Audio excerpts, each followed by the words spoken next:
On pourrait croire à du breakdance. Voici la capoeira, un sport de combat brésilien à l'aspect artistique prépondérant.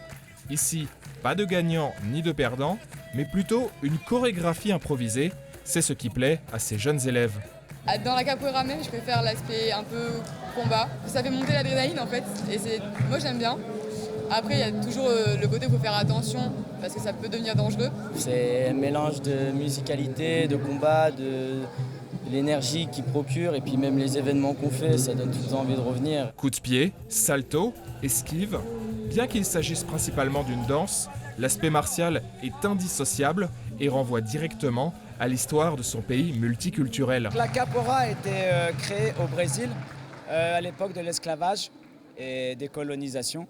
Et l'objectif de la capoeira à l'époque, c'était que les esclaves africains apprennent à se battre, et ils ont déguisé ça en forme de danse pour pas que les Portugais puissent voir qu'ils s'entraînaient à se battre. C'est la chose très forte qu'il y a à capoeira qui amène les gens.